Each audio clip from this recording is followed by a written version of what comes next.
पिछली क्लास में हम लोग बात कर रहे थे माइग्रेशन पे, और माइग्रेशन पे लगभग बातें पूरी हो गई थी।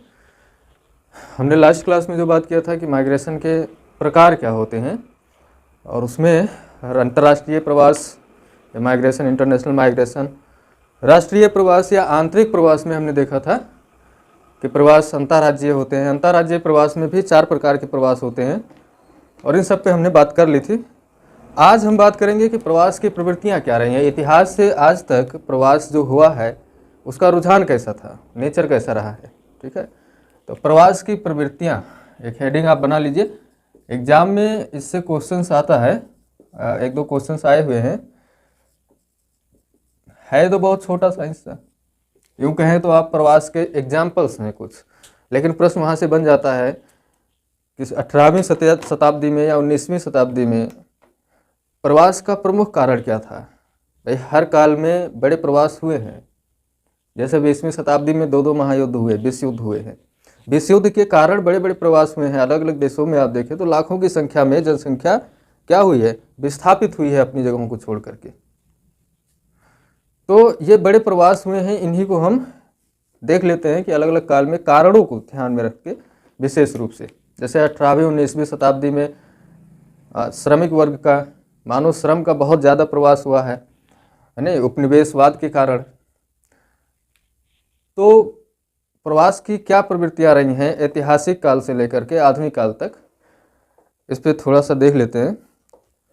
तो 15वीं शताब्दी में अगर बात की जाए, देखिए इसके दो फेज में हम देखेंगे। एक तो ऐतिहासिक काल क्या है, ऐतिहासिक प्रवृत्ति, और दूसरा देखेंगे आधुनिक काल की प्रवृत्तियां या आधुनिक काल में प्रवास जो हुए हैं। ठीक है, ऐतिहासिक काल में देखा जाए तो 15वीं शताब्दी में उपनिवेश के कारण बहुत भारी मात्रा में प्रवास हुआ था। अब ये उपनिवेश के कारण को आप देख रहे हैं कि जो 15वीं से 18वीं शताब्दी तक इसी बीच में उपनिवेश बढ़ा है, खासकर यूरोपीय देशों का। जब उपनिवेश के कारण ये दुनिया के विभिन्न देशों में जा कर के रहने लगे, तो वो भी तो प्रवासी है। इनफैक्ट जब भारत में अंग्रेज आए तो वो ब्रिटेन के प्रवासी रहे हैं, भारत में आप्रवास किए हैं।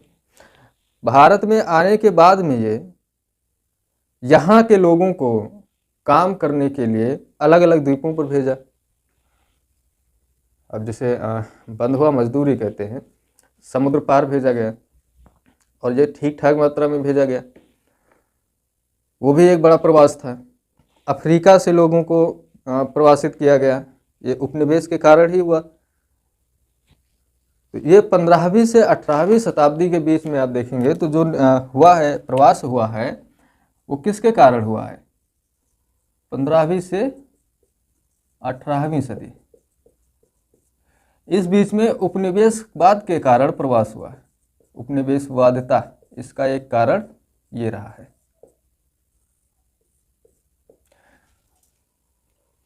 और इसी बीच में यूरोप के बहुत सारे देशों में इधर उधर अपना अलग अलग देशों में उपनिवेश बनाया अपना, और वहाँ पे जा कर के ये रहने लगे। इस समय काल में जो मेन प्रवास हुआ है, मुख्य प्रवास हुआ है, वो कहाँ से हुआ है, यूरोप से अलग अलग देशों में हुआ है। भाई यूरोपवासी ही अलग अलग जा कर के अपना उपनिवेश बनाए हैं। जैसे ब्रिटेन से भारत में अगर उपनिवेश बना उनका, तो फिर वहाँ से उनकी ठीक ठाक मात्रा यहाँ भारत में आके रहने लगी। तो उस दौरान उपनिवेशवादिता के कारण ये प्रवास हुआ है। ये अलग अलग देशों में गए, जैसे ऑस्ट्रेलिया में गए, भारत में आए, अफ्रीका में गए, है ना, न्यूजीलैंड, दक्षिणी अमेरिका। मुझे लगता है कि दुनिया का कोई कोना इन्होंने छोड़ा नहीं था, हर जगह पे ये प्रवास किए थे।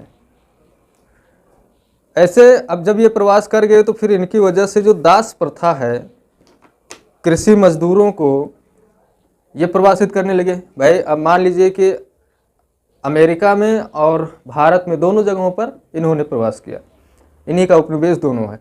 अमेरिका में कृषि मजदूर नहीं है, भारत में ठीक ठाक हैं, बहुत भारी मात्रा में है। तो भारत से कृषि मजदूरों को कहाँ भेजा इन्होंने, अमेरिका में भेजा। अफ्रीका से कहाँ भेजा, अमेरिका में भेजा, कृषि के लिए।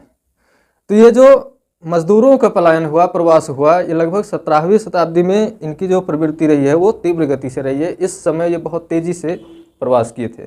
कौन, मजदूर, दास प्रथा के कारण दास बना करके भेजा जाता था इन्हें।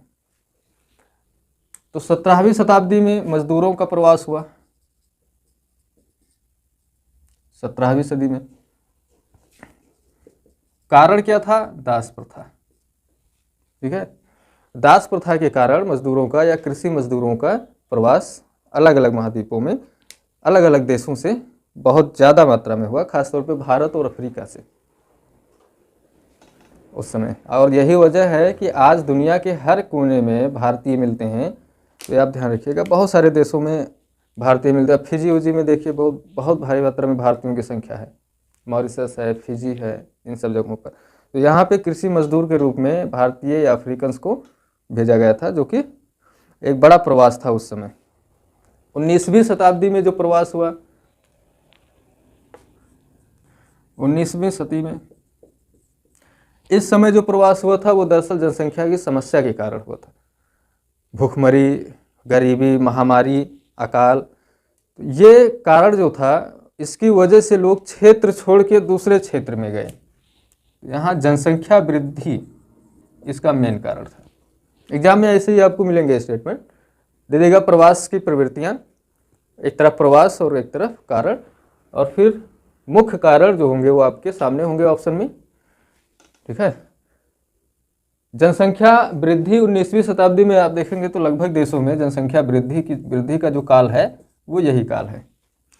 19वीं और 20वीं शताब्दी ही जनसंख्या वृद्धि का प्रमुख काल है। खास तौर पे जो विकसित देश हैं आज जो विकसित हैं, ये उस समय विकासशील थे, अल्प विकसित थे। हम लोग तो और ज़्यादा अल्प विकसित थे, लेकिन ये उस समय जो आज विकसित देश हैं 19वीं 20वीं शताब्दी में ये विकासशील हुआ करते थे। और जो जनसंख्या विस्फोट हमने 21वीं शताब्दी में देखा, 20वीं शताब्दी में, वो जनसंख्या विस्फोट इनके यहाँ 50-60 साल पहले हो चुका था, यानी 19वीं शताब्दी में ही हुआ था। तो जब यूरोपीय देशों में जनसंख्या विस्फोट हुआ और जनसंख्या में तेजी आई, अब देखिए 18वीं शताब्दी में औद्योगिक क्रांति हुआ। मैंने जनसंख्या वृद्धि में बताया कि उस समय जनसंख्या वृद्धि तेजी से हुई थी, बहुत तीव्र गति से हुई थी। तो 18वीं शताब्दी में क्या हुआ? औद्योगिक क्रांति हुई, टेक्नोलॉजी बढ़ी, खाद्य सुरक्षा बढ़ी हमारी। परिणाम ये हुआ कि उस समय जनसंख्या विस्फोट की अवस्था, यानी जो जनसंख्या संक्रमण सिद्धांत है, उसकी तीसरी अवस्था से यूरोपीय देश गुजर रहे थे। तो जब उनकी जनसंख्या बढ़ गई तो फिर वो क्षेत्र की तलाश में क्या किए, अलग अलग देशों में जा करके बसना शुरू कर दिए, क्योंकि उस समय उनका उपनिवेश ही था सारे देश। तो फिर वहाँ जा करके वो अपना कॉलोनी बनाना शुरू कर दिए और ठीक ठाक जनसंख्या वहाँ पे रहना शुरू कर दी। तो जो 19वीं सदी में जो प्रवास हुआ यूरोपीय देशों से अन्य देशों में, वो जनसंख्या वृद्धि के कारण हुआ। अल्प देश जो अल्प विकसित थे उस समय, जैसे भारत है, अफ्रीका है, लैटिन अमेरिकी देश हैं, यहाँ पे अकाल जैसी समस्याएं आने लगी। जनसंख्या यहाँ भी बढ़ी भाई, जब प्रवास के कारण लोग आकर के यहाँ रहने लगे तो फिर संसाधनों पे दबाव बढ़ा, और संसाधनों पे दबाव बढ़ा तो फिर अब वो चूँकि शासन उन्हीं का था, तो क्या होता था फिर खाने के लिए उस देश की जो मूल जनसंख्या है वो भूख से मरे या प्यास से मरे, उनको क्या फ़र्क पड़ता है, सारे संसाधनों पे तो वही कब्जा करके बैठे हैं। भाई एक यूरोपीय दूसरे यूरोपीय को क्यों मतलब भूखा देखेगा, वो तो यही चाहेगा ना कि ये हमारे हैं और जो कुछ भी है इनके पास होना चाहिए। आप देखेंगे कि भारत में 1930 के आसपास जब अकाल पड़ा था तो सड़कों पे लाशें पड़ी थी, लेकिन उसी समय दिल्ली में उत्सव मना रहे थे ब्रिटेनवासी अपने सम्राट के आने की खुशी में। लाखों रुपया खर्चा किया गया था और एक तरफ भारतीय मर रहे थे भूख से। तो उस समय जो भूखमरी थी भारत में और जो उन लोगों की अय्याशी थी, आप सोच सकते हैं कि एक बड़ा कारण बनता है। अब उस समय प्रवास भी हुआ, लोकल स्तर पे भी हुआ भाई, बंगाल वाले क्षेत्र से लोग उसके बाद से फिर उन क्षेत्रों में जाना शुरू किए धीरे धीरे करके, जहाँ पे अकाल जैसी समस्याएं नहीं आती। लेकिन इसका जो प्रमुख कारण है, अगर भारत में भूखमरी हुई उस समय या और भी उससे पहले भी भूखमरी की बहुत सारी घटनाएं हुई हैं, तो उसका कारण भारतीय जनसंख्या में वृद्धि नहीं था, उसका कारण यूरोपीय जनसंख्या में वृद्धि था। भाई उनमें उनकी जनसंख्या में बढ़ोतरी जब हुई तो फिर वो आकर के भारत में अपनी जगह बनाने लगे, और जब भारत में आने लगे तो सुख सुविधाओं का उपभोग करना शुरू किए ठीक ठाक तरीके से। तो संसाधनों का जो उपलब्धता थी वो सारी उपलब्धता किसके लिए हो गई, यूरोपियों के लिए हो गई, और भारतीयों के पास कुछ बचा नहीं विशेष रूप से। परिणाम ये हुआ कि ये भूख से तड़प तड़प के मरने लगे। और ये सिर्फ भारत की घटना नहीं है, ये उन लगभग देशों की घटना है जहाँ पर इनका उपनिवेश था। तो 19वीं सदी में जो जनसंख्या वृद्धि हुआ उसके कारण प्रवास हुआ था, लोकल स्तर पे भी हुआ था और अंतर्राष्ट्रीय लेवल पर भी ठीक ठाक प्रवास हुआ था। 20वीं सदी में प्रवास का क्या कारण रहा है?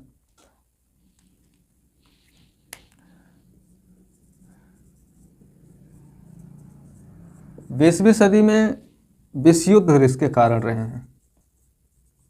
देखिए, सामान्यतः प्रवास होते रहते हैं, मैं यहाँ उन कारणों पे बात कर रहा हूँ जो प्रमुख कारण रहे हैं उस पूरे शताब्दी में, जिसके कारण से लाखों की संख्या में लोग प्रवास किए हैं। दो विश्व युद्ध हुआ 20वीं सदी में, और इन दोनों विश्व युद्ध के कारण लाखों की संख्या में लोग एक देश से दूसरे देश में या एक क्षेत्र से दूसरे क्षेत्र में जाकर के बसे हैं।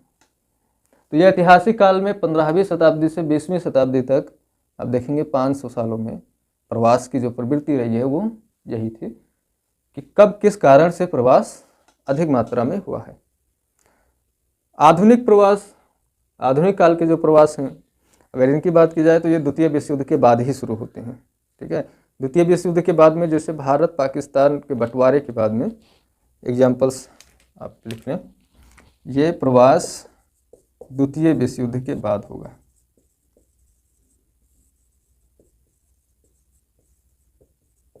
द्वितीय विश्व युद्ध के बाद इसमें जैसे भारत पाक बंटवारे के समय हुआ,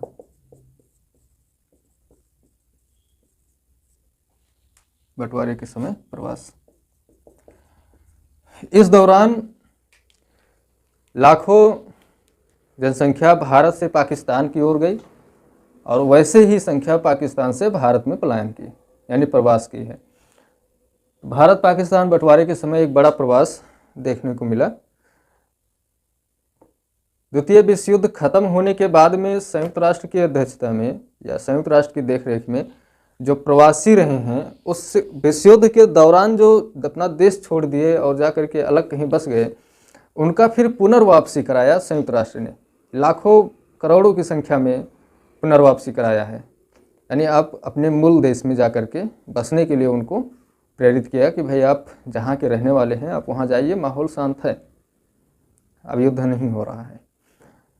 तो वो प्रवास के बाद दूसरा प्रवास उसी के साथ हुआ कि एक बार तो लोग युद्ध के कारण प्रवास करके चले गए और दूसरी बार फिर संयुक्त राष्ट्र की देखरेख में लोग प्रवास करके वापस आए अपने देश में। और ये संख्या, जिन्हें शरणार्थी नाम से जानते हैं आप, ये संख्या लगभग 80 लाख के आसपास थी, जो कि अलग अलग देशों में, जैसे ऑस्ट्रिया है, इटली है, फ्रांस, खासतौर पे वो देश जो युद्ध में प्रत्यक्ष रूप से भागीदार थे, उन देशों की जनसंख्या गई थी बाहर प्रवास करके और फिर रिटर्न उन देशों में प्रवास हुआ था उनका। तो द्वितीय विश्व युद्ध के बाद में ये घटना हुई। यूरोप में आप देखेंगे तो यहूदी जो है वो इजराइल स्थानांतरित हुए। एक बड़ा प्रवास ये भी रहा है, जहाँ जनसंख्या पहले 24,000 थी और इनके प्रवास के बाद में उनकी जनसंख्या लगभग 7 लाख हो गई। ठीक है, तो यहूदियों का इजराइल में प्रवास करना। 1950 में तिब्बतियों ने भी प्रवास किया था, भारत की ओर स्थानांतरण हुआ। ऐसे दक्षिणी यूरोप से उत्तरी पश्चिमी यूरोप में प्रवास हुआ रोजगार को लेकर के। तो जब विश्व युद्ध खत्म हुआ तो फिर धीरे धीरे करके सब स्टेबल होने लगे। तो ये भी एक बड़ा प्रवास रहा है। और इन सबको आप एक एक लाइन में लिख लीजिए।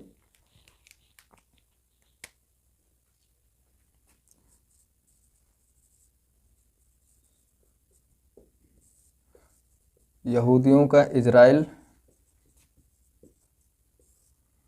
में प्रवास,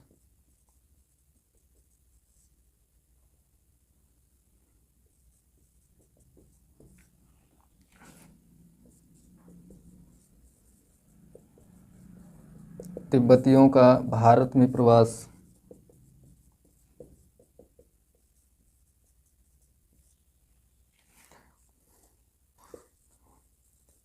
पूर्वी यूरोपियों का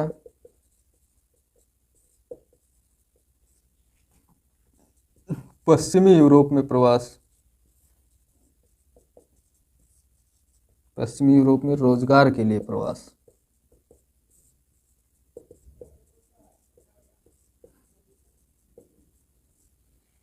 तो ये कुछ उदाहरण हैं जो प्रवास हुए हैं पूर्वी यूरोप, और इसी में पूर्वी दक्षिणी यूरोप का क्षेत्र रहा है जो प्रवास किए थे वहाँ के लोग।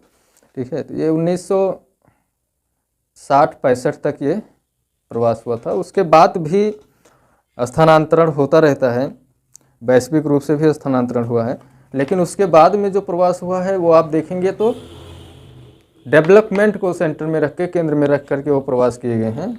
जो आज 21वीं-22वीं सदी में प्रवास जो हो रहे हैं, इनका उद्देश्य न गृह युद्ध है, न अकाल है, न उपनिवेश है।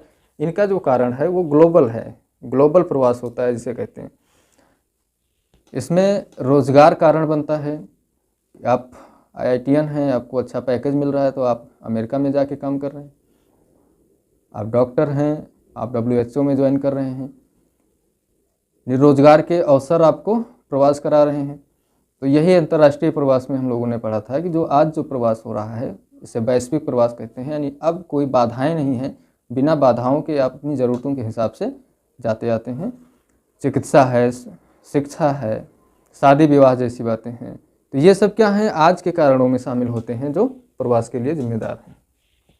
ठीक है, तो अगर तीसरा फेज आप बनाना चाहें तो वर्तमान में जो प्रवृत्ति है उसका आप बना लीजिए।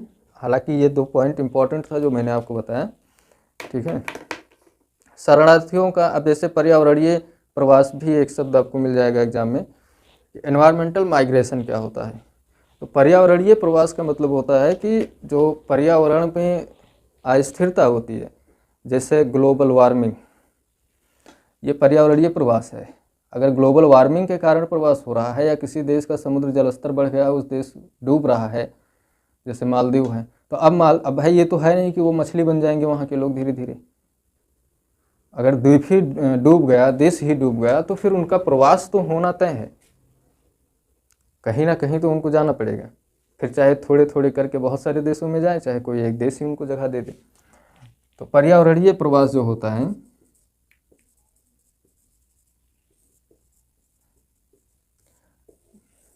वो पर्यावरण में अस्थिरता के कारण प्रवास होता है। ठीक है, तो ये शब्द आप ध्यान में रखिएगा, एग्जाम में पूछा जा सकता है, इसे नोट कर लीजिए। फिर इसके बाद में हम बात करते हैं दूसरे टॉपिक पे। क्योंकि मानव बहुत ही गतिशील और विचारशील प्राणी है, इसके विचारों में परिवर्तन होता रहता है, इसकी हमेशा कोई ना कोई काम करता रहेगा। व्यवहार इसका अनिश्चित है, कोई व्यवहार भी निश्चित नहीं है जनसंख्या का। मानव के व्यवहार में भी परिवर्तन लगातार होता रहता है, और यही कारण है ना कि जनसंख्या के संबंध में या उसके प्रवास को लेकर के कोई नियम या कोई सिद्धांत परमानेंटली काम नहीं कर सकता है। जो आज सही है वो कल गलत हो सकता है, या जो कल आज गलत है वो कल सही भी हो सकता है। ठीक है, तो कोई किसी नियम का प्रतिपादन कर पाना, किसी सिद्धांत को दे पाना, ये संभव नहीं है। फिर भी लोगों ने प्रयास किया है कुछ कॉमन फीचर पे, कि जो नॉर्मल प्रवृत्ति होती है, कि जो लगभग हर समय में होती ही है, यानी व्यवहारों को ध्यान में रख करके। तो 2-3-4 सिद्धांतों पे हम बात कर लेते हैं। कुछ भूगोलविदों ने अगर मेहनत किया है, परिश्रम किया है सिद्धांत देने का, तो फिर पढ़ते हैं। और हमें तो इसलिए पढ़ना है क्योंकि एग्जाम में क्वेश्चंस आते हैं, प्रश्न पूछे जाते हैं। ठीक है, और इस क्रम में हेडिंग बना लीजिए आप, प्रवास से संबंधित सिद्धांत। प्रवास से संबंधित सिद्धांत, सिद्धांत या नियम। सबसे पहले किसी विद्वान ने जो मेहनत किया, इस पे काम किया कि प्रवास के नियम या सिद्धांत कुछ हो सकते हैं, का नाम था रेवेस्टीन, और 1889 में इन्होंने अपना सिद्धांत दिया था। रेवेस्टीन, नाम ध्यान रखिएगा, 1889। ये पहले विद्वान रहे हैं जो माइग्रेशन पे कुछ नियम प्रतिपादित करते हैं और बताते हैं कि ये प्रवास के कुछ नियम है, 5, 6, 7 नियम, और इन्हीं नियमों को फॉलो करता है। जो माइग्रेशन होता है वो इन्हीं नियमों पे आधारित होता है, ऐसा इन्होंने कहा। इन्होंने अमेरिका, अब चूंकि ऐसा तो है नहीं कि पूरी दुनिया में प्रत्येक व्यक्ति का अनुभव आप ले सकते हैं, लेकिन कुछ देशों में जा कर के आप ये सर्वे कर सकते हैं कि क्या मुख्य कारण होगा। तो इन्होंने अमेरिका और यूरोप में, यूरोपीय देशों में ये काम किया और उसी आधार पे अपना नियम प्रतिपादित किया। इनका जो पहला नियम था वो था प्रवास एवं दूरी का नियम। जो पहला नियम था वो प्रवास एवं दूरी का नियम।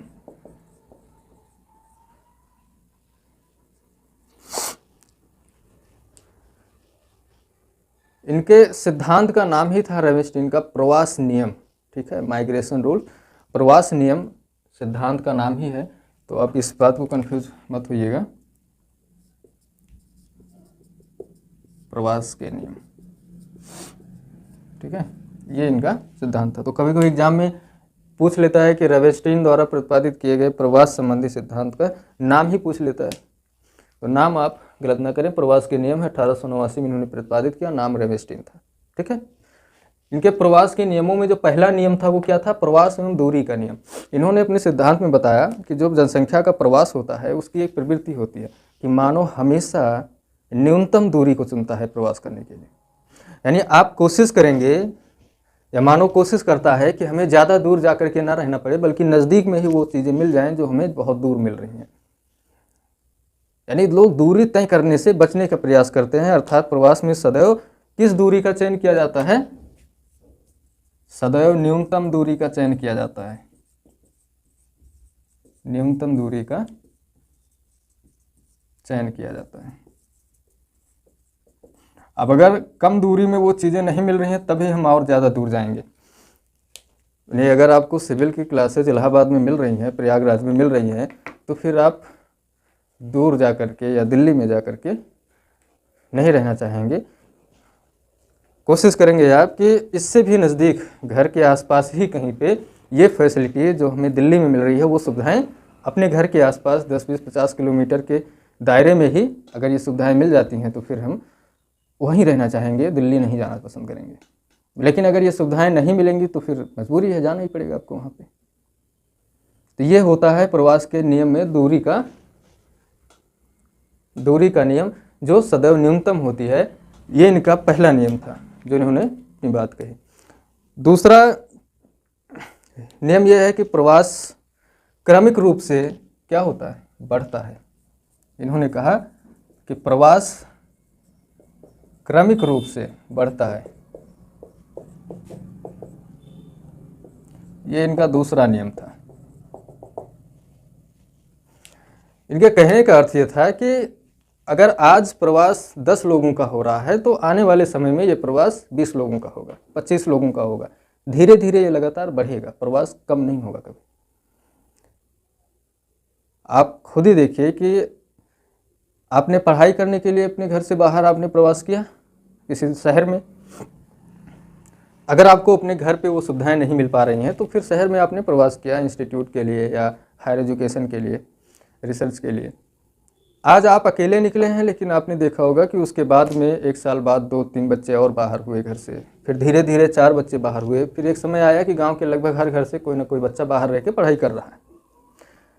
नौकरी के लिए आज आप नौकरी करने के लिए बाहर निकले हैं, कल और गांव से निकलेंगे, घर से निकलेंगे। तो ये लगातार बढ़ता जाएगा, प्रवास में कमी नहीं आएगी बल्कि इनकी संख्या क्या होगी, लगातार बढ़ेगी। ठीक है, तो यही बात इन्होंने अपने दूसरे नियम में कहा कि प्रवास क्रमिक रूप से बढ़ता है, ना कि कम होता है। तीसरा नियम इनका था धारा एवं प्रतिधारा का नियम। धारा एवं प्रतिधारा का नियम, यानी प्रवास में ये नियम भी लागू होता है कि धारा एवं प्रतिधारा का नियम क्या कहलाता है। मान लीजिए कि आप एक अच्छे डॉक्टर हैं या आप अच्छे मास्टर हैं। आप डॉक्टर हैं और बहुत बढ़िया डॉक्टर हैं। आपकी योग्यता यह है कि आप शहर में रह करके लाखों कमा सकते हैं, और वहीं गांव की मार्केट में जब आप थे तो दिन भर में कोई 1-2 पेशेंट आते थे और 200, 400, 600 रुपये भी आप रोज़ कमा पाते थे। आपने सोचा कि क्यों ना मैं शहर चला जाऊं और शहर में मेरी पढ़ाई का, मेरे अच्छे डॉक्टर होने का फ़ायदा उठाऊं। आप शहर चले आए, ये तो हो गया धारा, यानी आपने अपनी जगह से प्रवास कर लिया और शहर में आकर के आप ट्रीटमेंट शुरू कर दिए। लेकिन जब आप वहाँ से निकले थे तो फिर आपकी जो कुर्सी वहाँ खाली हुई, भाई आप इकलौते डॉक्टर थे उस मार्केट में, तो आपके स्थान जो खाली हुआ उस स्थान को भरने के लिए कौन आएगा? कोई टीचर तो आके बैठेगा नहीं वहाँ पे, कोई दूसरा डॉक्टर ही बैठेगा। और जब कोई आपके स्थान को आके वहाँ पे रिकवर किया तो उसी को प्रतिधारा बोलते हैं, वही होता है प्रतिधारा। यानी जब एक डॉक्टर प्रवास करता है तो दूसरा डॉक्टर अप्रवास करता है। अब ध्यान दीजिएगा कि किसी स्थान पे जब एक डॉक्टर बाहर निकलता है तो दूसरा डॉक्टर वहाँ पे लैंड करता है। यही धारा और प्रतिधारा का नियम है। ठीक है। चौथा रूल क्या है? ग्राम नगर विभेदन, ये शब्द भी इन्होंने इस्तेमाल किया, ग्राम नगर विभेदन। ग्राम नगर विभेदन का अर्थ उन्होंने बताया कि ये कैसे काम करता है। ये भी एक रूल है जो प्रवास की प्रवृत्ति में पाई जाती है। वो ये कि गांव में प्रवास की जो भावना होती है वो अपेक्षाकृत अधिक होती है। पता है क्यों? कारण भी है उसके कि ग्रामीण क्षेत्र के लोग बहुत सारी चीज़ों के लिए प्रवास करते हैं, जैसे रोजगार के लिए प्रवास करना है, पढ़ाई के लिए प्रवास करना है, अच्छे स्वास्थ्य के लिए प्रवास करना है, बच्चों के फ्यूचर के लिए प्रवास करना है। के लोग गांव की तरफ या फिर दूसरे शहर की तरफ जाने की भावना बहुत कम रखते हैं। उनके मन में ये विचार बहुत कम रहते हैं कि किसी दूसरे शहर में या कहीं और जा कर के वो रहें। यही बात इन्होंने नोटिस किया और अपने नियमों में शामिल किया कि प्रवास की जो भावना होती है वो गांव में अधिक, ग्राम क्षेत्र में अधिक होती है, शहरी क्षेत्रों में कम होती है। यही है ग्राम नगर विभेदन। ठीक है। अगला नियम इन्होंने दिया कि स्त्रियों की बहुलता का नियम।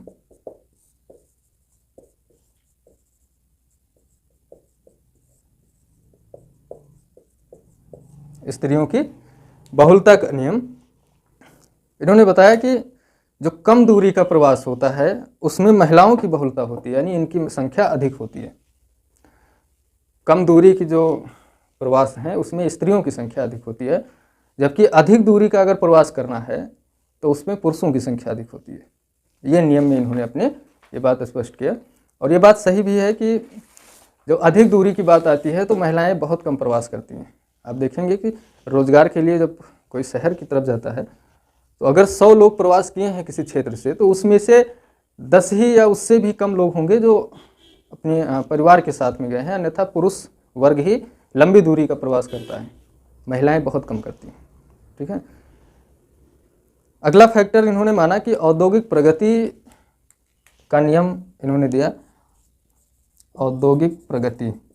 और इन्होंने बताया कि जिन क्षेत्रों में उद्योगों की प्रगति हो गई, जिस क्षेत्रों में उद्योग अच्छे से डेवलप हो गए हैं, वहाँ पे अप्रवास क्या होता है?